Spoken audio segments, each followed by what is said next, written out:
yesterday.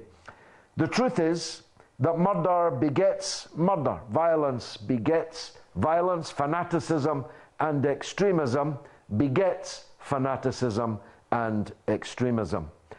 It's said, and I've said it, that Charlie Hebdo, the French satirical magazine, is guilty of terrible provocations. Not just against Muslims, by the way. One of their caricaturists is currently on trial for anti-Semitism, following a cartoon of the former President Nicolas Sarkozy that he drew.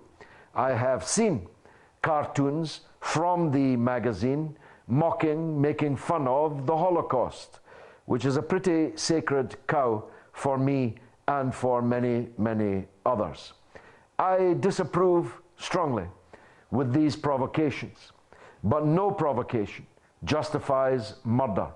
No one should shed their blood, lose their life because of anything that they wrote, anything that they said, anything that they drew.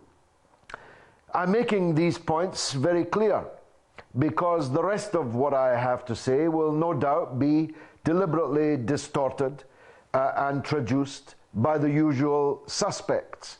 But I just wanted you to be clear about where I stand. And that's where I stand. The people who carried out this attack were terrorist murderers, and only a hypocrite condemns some terrorist murders whilst not condemning others, and in some cases actually facilitating others. Amongst those facilitating other terror attacks on other people are the present and the past government of France, as well as the present as well as the past government of Britain. You see, you can't pick and choose which pool of blood makes you angry and sick and which pool of blood you're prepared to pay for. The government of France has been facilitating, paying, arming, training, and providing diplomatic and political cover for exactly the same kind of terrorist attacks, but mounted in Syria.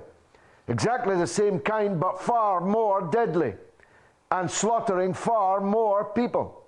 And not just yesterday, but every day for the last 4 years. The former colonial power, France, is up to its neck in the blood that has been shed in Syria. Now, that's not the fault of the innocents who were murdered in the newspaper office. It's not the fault of the police officers who were cold-bloodedly murdered in the course of their duty. But it remains a fact.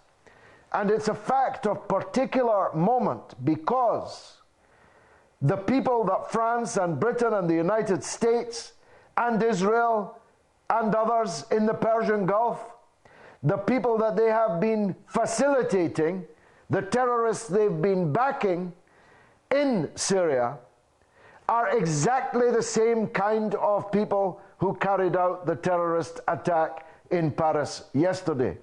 These Takfiri, fanatic, Al-Qaeda, ISIS, whatever you want to call them, the people who carried out the murders in Paris yesterday are exactly the kind of people with exactly the same kind of mindset and pledge allegiance to exactly the same terrorist organizations. Yet France and others have strengthened those in Syria and continue to do so, whilst suffering, their citizens at least are suffering the consequences of exactly that kind of terrorism at home. And you'll have to forgive me if I say I told you so. I did warn the British government, the French government, the American government, all governments, I warned them over and over again that the Frankenstein monster that you're building up in Syria will one day be out of control and will hurt you and your citizens and your society. And that's exactly what has happened in Paris yesterday. And it's exactly what has happened elsewhere and what will happen, I have no doubt, in the future. I heard a French journalist on the radio today say, when talking about the brutal professionalism of these murderers yesterday, that for them, she said, it's a war zone. But we, she said, the French are not at war. But that, unfortunately, is simply untrue. France is at war. It's at war overseas, where it's sending its soldiers, and in the case of Syria and Iraq, its aircraft, and sending its special forces, sending its money, its weapons, its political and diplomatic support into war in other people's countries.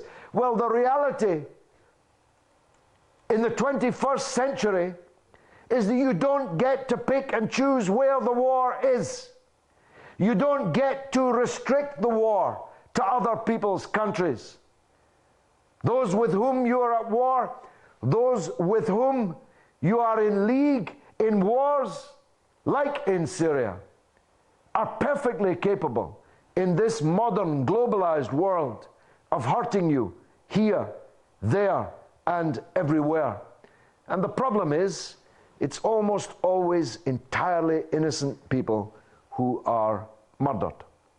And that's what happened in Paris yesterday.